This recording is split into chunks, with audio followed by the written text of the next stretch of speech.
Hi there, my name is Terri Cole, and I'm the founder of Live Fearless and Free. I'm also a licensed psychotherapist and coach in New York City and Los Angeles.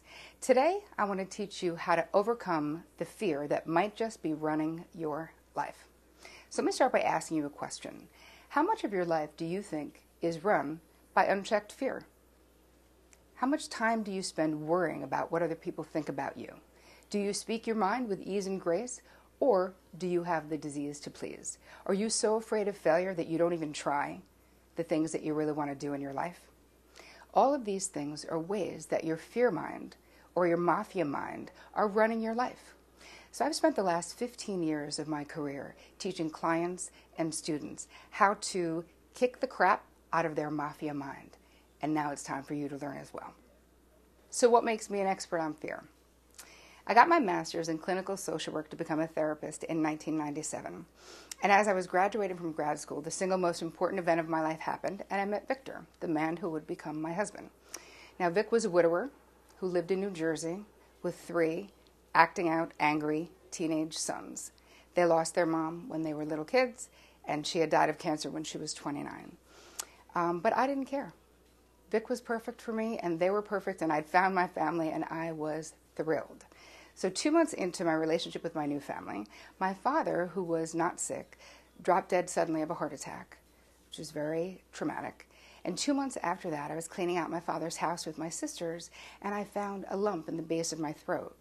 And then I was diagnosed with a malignant tumor. So I needed to have surgery and radiation. And then about 2 months after that, I actually found another lump on the other side of my throat. And I was diagnosed with a more serious cancer that could move to lungs and bones.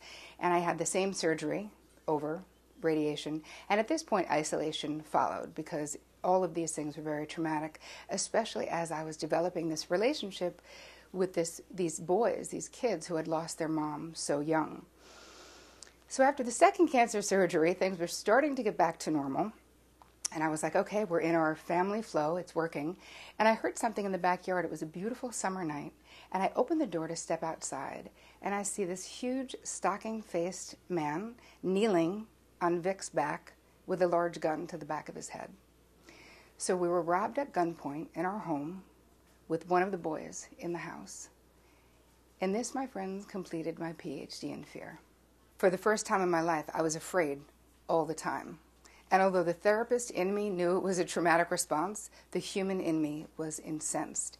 And I knew that there was no way that I could actually live my life and work my dharma, my purpose in life, if I continued to let fear dominate my thoughts and my mind and my decisions. I worked through my own fear with my therapist, and I spent the next 15 years in my busy private practice in New York and LA researching the effects of fear and the mind-body connection and demystifying fear for my clients.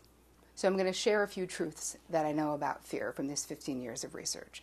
The first one is that fear is just a feeling and not a fact. So the only informed fear is mortal fear. And since fear is just a feeling, that's excellent news because we change our feelings all the time. The second thing I know about fear is that your fear mind or your mafia mind is a bully. So the same way that the mafia extorts money from people, your mafia mind extorts the future joy from your life by threatening you with what might happen. The third thing that you need, if you're going to win the battle with fear, is you need present moment consciousness. You have to flex your be here now muscle so that when the negative script starts to roll, you are present enough to stop that script and choose something else. So how do you build that be here now muscle? The most effective way that I have learned over all of these years is through a dedicated meditation practice. So I've spent 10 years with a dedicated practice myself, and I have taught hundreds of clients to meditate effectively in their life. You don't have to be a Buddhist monk to meditate. If you have a couch and the desire to sit down, you can meditate. And the last thing I want to talk about with fear and combating fear is how to be gratitude in motion.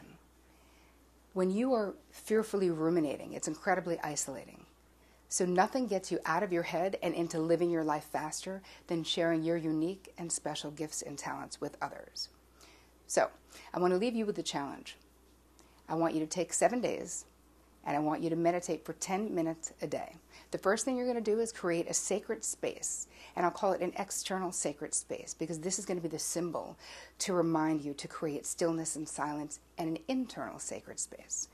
So in your sacred space, you can have a candle, you can have a picture, you can have a little statue, whatever it is that will make you feel calm.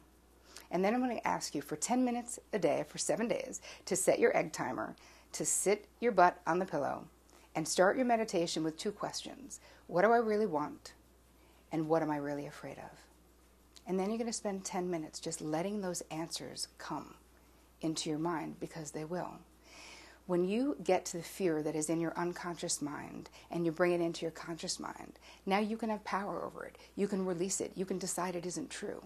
But if you have no stillness and silence, there's no ability for you to actually bring that fear up and get it out. So I hope that some of this resonated with you. I hope you do the 7-day challenge. And as always, take care of you.